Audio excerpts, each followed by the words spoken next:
In 1948, something happens that I think also kind of shapes the way that we're going to look at the rest of this subject. Because in 1948, we have somebody killed pursuing a UFO.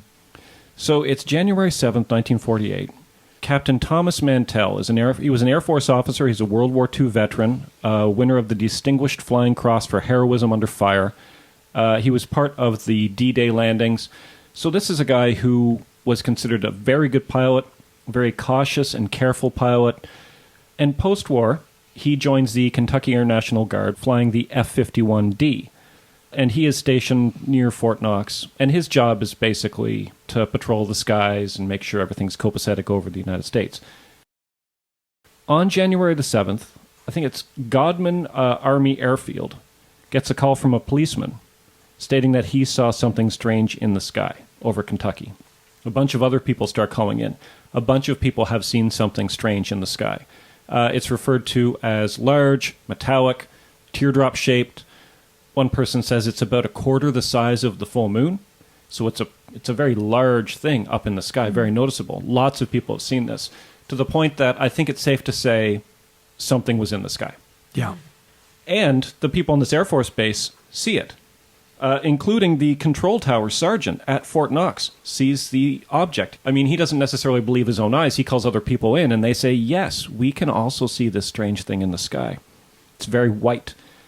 Now, at this moment, 4 fighters, 4 F-51s, including one flown by Thomas Mantell, sort of enter the airspace. And so they are directed to intercept this object. They are sent to intercept it, and if necessary, if it is a threat, if it is a hazard, to shoot it down. So they scramble them towards the object. One of the pilots is low on fuel, and he has to pretty much immediately pull off. But the other 3 pilots, including Mantell, climb up to about 12,000 feet. This thing is still higher up than 12,000 feet. Now, here's the problem. They don't have oxygen with them. Now, above 12,000 feet, it gets a little bit dicey if you're up there without oxygen. 2 of the pilots discontinue the pursuit. But Mantell continues on after this thing.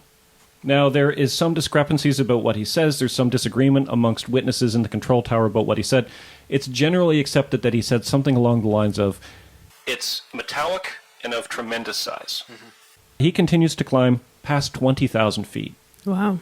And then he breaks off radio communication. By 3:50 in the afternoon, the object is gone. Mantell hasn't come back. Then they get a call. Mantell's plane has been found. It's been crashed. He's been killed. They find his watch. His watch has been stopped at 3:18, so they know when the crash was. And now we've got a dead pilot. We've got a dead pilot chasing UFO. There has to be some kind of explanation. And what really shocked me in all of this is there are so many credible stories like this of, a lot of different people at the same time seeing something that is really inexplicable, sending out an aircraft to try and figure out what it is. Again, these aren't UFO hunters. These are people whose mission statement is to protect the United States. And, if there's something in the sky, figure it out. Yeah, these aren't people trying to make a reality show about haunted houses. So and that's what I find so compelling in this narrative, is that there are people, a lot of people sometimes, who really saw something that for all intents and purposes is just unexplainable. And this is just one of them. I mean, we can't ask the podcast audience to go through the thousands of examples that we have gone through, but I mean, this is not even that rare, right? No, it's happened hundreds and hundreds of times. Now, of course, Project Sign, which I referenced earlier, the Air Force Intelligence FBI program, they are sent to look into this incident to find out what killed Mantell. And the official explanation is, you guys ready? Yeah. Are you ready to be underwhelmed? Planet Venus. He was chasing the planet Venus. Okay. Of course, Mantell would have been used to seeing the planet Venus. It is very bright. It's the morning star. It's the first thing. It's the third brightest object in the sky for the most part after the sun and the moon. Mantell was sort of treated like a bit of a fool, a bit of a buffoon. It's like, oh, he was trying to shoot down a planet, he went too high, and he crashed because his oxygen ran out. Right. But that doesn't seem to fit in with what Mantell was like as a person or as a pilot. One of his close friends has this comment, which I think is both chilling and, once we figure out what this thing was in the sky, I think it's sort of sad. A close friend of Mantell said, "The only thing I can think was that he was after something that he believed to be more important than his life or his family." Mm-hmm. Like, if he just saw a bright light in the sky, he's not going to risk his life to try to get to that. But he was determined to figure out what that was, to pursue it as much as he could. Yeah. And again, for the audience, this is going to sound like it's a one-off, right? You have this one guy who saw this one thing, who might have had some delusion. But no. This is just one example of so many very trustworthy people who did something out of character. There have been fighter pilots who have opened fire on UFOs. There have been fighter pilots who have gotten into dogfights with UFOs. After the death of Mantell, it becomes clear that they need to devote some more attention to this. There's a short-lived U.S. government study, a particular part of the U.S. government called the ATIC, or the Air Technical and Intelligence Center. And they're the ones who have put together Project Sign. Project Sign comes to a conclusion in 1949 with the final report that they are uncertain of what is in the sky. Now, obviously, this is unacceptable, particularly because public attention has started to increase, and people are starting to more often talk about these UFOs and flying saucers and things like that. And so at that point, and this is, I think, a very interesting study in things like confirmation bias, Project Grudge replaces Project Sign. And Project Grudge is run by General Hoyt Vandenberg. He can only be described as an anti-saucer advocate. It is very important to him that nobody believes in UFOs, and the entire point of Project Grudge is not to investigate what is in the sky. The entire point of Project Grudge is to, 1, claim that there's an explanation for every UFO report, and 2, make anybody who reports a UFO look foolish. Mm-hmm. Everything is referred to in Grudge as hoax or hallucination or misidentifying common objects.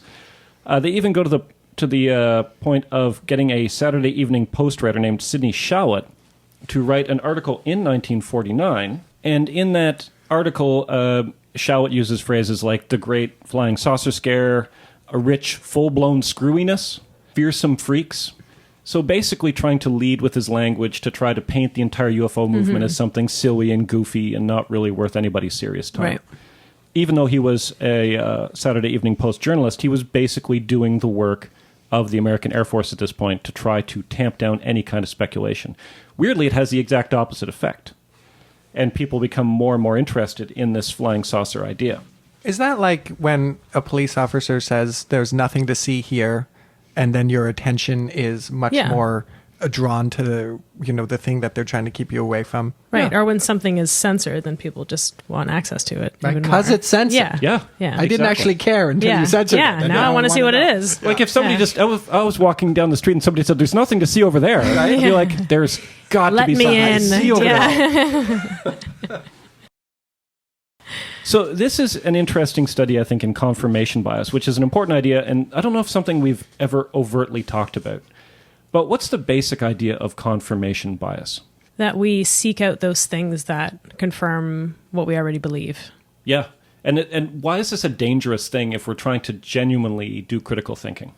Well, it seems that, to elaborate on Alena's point, it doesn't occur to me that that's what I'm doing, right? When I go out and I try and just experience the world, it doesn't seem to me that I am favoring experiences that verify my predispositions and my beliefs.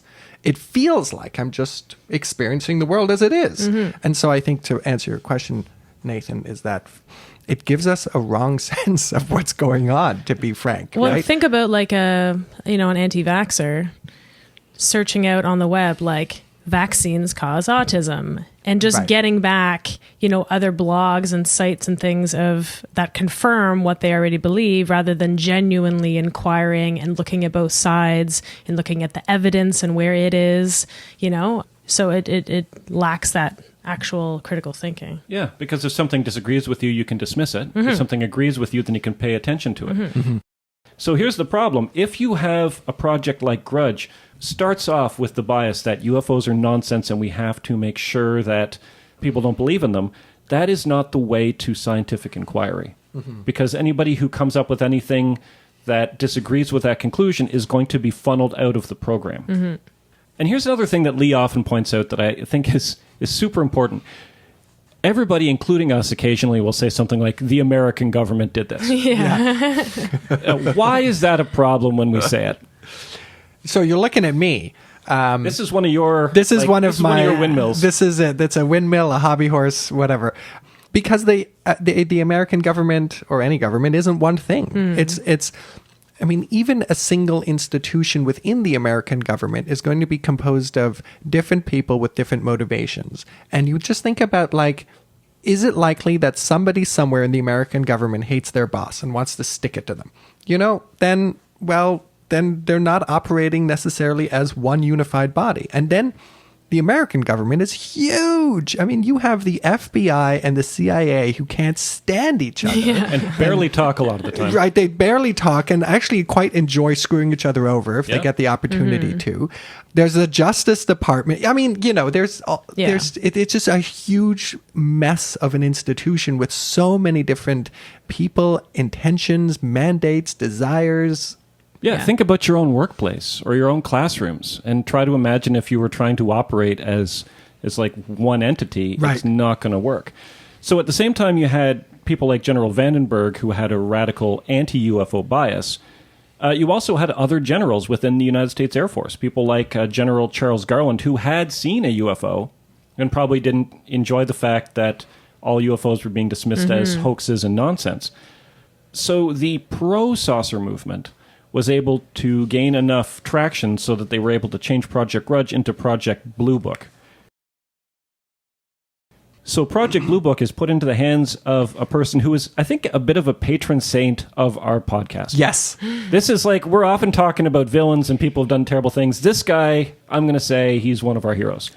He deserves a special shout out. His book deserves a special shout out. Oh, his book is amazing. He is brilliant and he has a funny name.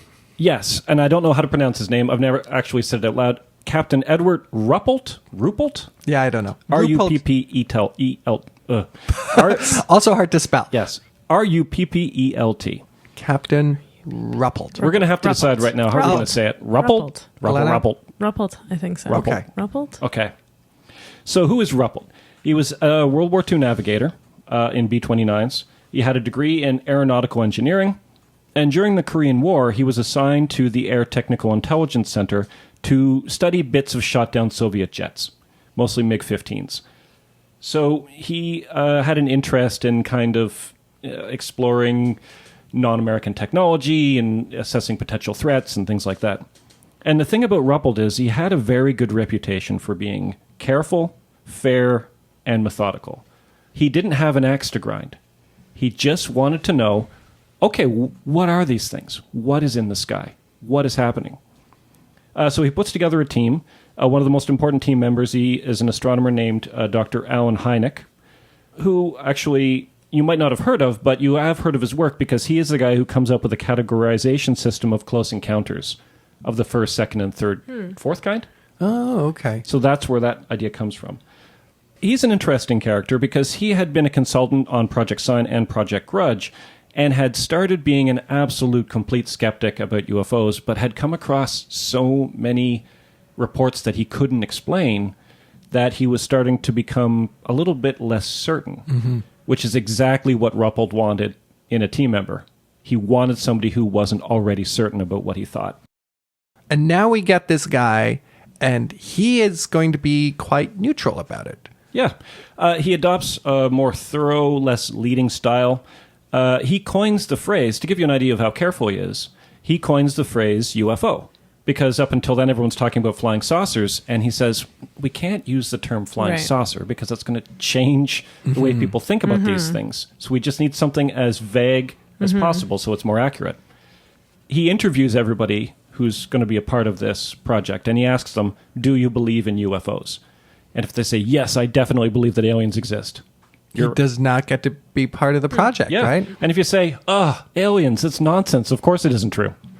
also do not Also get to be out. part of the project. Yeah, he doesn't want anybody who already has made up their mind. Because once you've made up your mind, you're Yeah. no longer paying attention because of what Alena was saying about the dangers of confirmation bias. So he applies a systematic method to each report. Basically, the first thing you do is you always check weather and research balloon data. You have Hynek, the astronomer, evaluate possible astronomical explanations like stars and planets and meteors and things like that. You check all the weather data. He arranges a system so that people can report UFOs without being afraid of being accused of being crazy or hoaxsters or whatever, trying to remove the stigma. Ruppelt refers to the days of Project Grudge as the Dark Ages. Huh. Because it was so clearly not trying to get to the truth. It was so clearly trying to... Just squash all the... Exactly. Yeah. So one of the first things he does is he says, okay, like, come on, Venus? Really? So he reopens the Mantell incident, and he asks the question. He gets his astronomer, Hynek, and he says, was it Venus? Like, where was Venus that day at 3 o'clock that in the time. afternoon? Is it a visible thing? Alena, do you want to give us a quote from the book? Okay, it's pretty, well, it's a little bit long. Okay. About a year later, the Air Force released its official report on the incident. To use a trite term, it was a masterpiece in the art of, quote, weasel wording. It said that the UFO might have been Venus, or it could have been a balloon, maybe 2 balloons. It probably was Venus, except that this is doubtful, because Venus was too dim to be seen in the afternoon. This jolted writers who had been following the UFO story. Only a few weeks before, the Saturday Evening Post had published a 2-part story entitled, What You Can Believe About Flying Saucers. The story had official sanction and had quoted the Venus theory as a positive solution. To clear up the situation, several writers were allowed to interview a major in the Pentagon, who was the Air Force's Pentagon expert on UFOs. The major was asked directly about the conclusion of the Mantell incident, and he flatly stated that it was Venus. The writers pointed out the official Air Force analysis. The major's answer was, quote, they checked again and it was Venus, end quote. He didn't know who they were, where they had checked, or what they had checked, but it was Venus. What I love about that passage is that you can, Ruppelt doesn't hide his frustrations. You can feel that Totally. sarcasm. He doesn't Totally. know who he asked. He doesn't know why. Just he doesn't know. They checked They it. checked And it. when they checked it, it was Venus. It was Venus.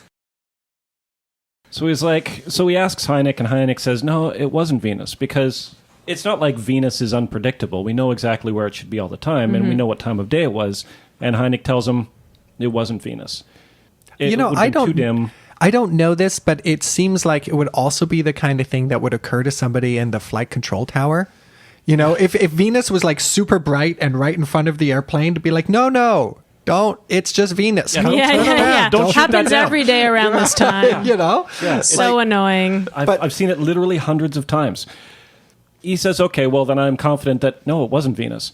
He looks then at the possibility that, was it maybe a reflection off of canopy? Because that can happen. I mean, as a navigator in B-29, he had experienced it himself, where for a second you're distracted. Whoa, what's that? Or think about if you're driving at night, sometimes you'll see a reflection on a window and you'll think it's a car. So are you saying this would be a reflection of another airplane or something? Or the on, sun, like or... Because it's around canopy. I see. Okay, So okay, maybe okay. it's a distortion or something. Okay. Now, I love this part. So he asks Hynek, what about the possibility of it being a reflection off of the glass? And Hynek says, I am not an expert on reflections off of glass. I'm not going to say. That's what research looks like. I love it. Magnificent. So he finds an expert in that and realizes, well, no, because they were chasing it from different angles Right. for a long time Yeah. and at different altitudes. Like, it would not have maintained its integrity if it was just a reflection off of The canopy. other 2 pilots who turned around, they saw it as well, right? They had also seen it. Okay. He eliminates carefully all of the possible solutions, and then he comes to one that he thinks might explain it. And this is actually a bit tragic, I think. Because if you go back to that quotation about how Mantell's friend said he must have been chasing something, he must have thought it was important. There had been a lot of comments about how it looked like a sort of a teardrop shape, according to a lot of witnesses. Ruppelt comes up with another possibility as to why it looked like a teardrop. Uh-huh. And that's because there was something in the sky. There was something weird and strange in the sky that looked like a teardrop. it was probably a top secret skyhook balloon. I mean, the real revelation comes when somebody took them at their word. Oh, you saw a tear-shaped object floating in the sky. Let's not dismiss it as Venus. Let's not just forget about it and whatever, you were probably hallucinating. I mean, that was another thing that Grudge always did, was it was either Venus or they were like hallucinating. Yeah. And it was just whipped out as just some just kind so of dismissive. Yeah, like as And though it could ruin somebody's reputation. Yeah. I mean, it ruined Mantell's reputation. Here was a guy who was like trying to intercept something weird in the sky, and it's like, oh, the buffoon was trying to shoot down a planet. Right. Now, you did say that it was a thing. And you told us what it was. So what the heck? I mean, The Skyhook balloon project was What top the hell secret. are these things? This is the problem, right? Because when people have the idea, it's like, oh, that seems like they're covering it up. They're saying it was the planet Venus when it wasn't. That feels like a cover-up. It feels like a cover-up because it was a cover-up. it was a cover-up.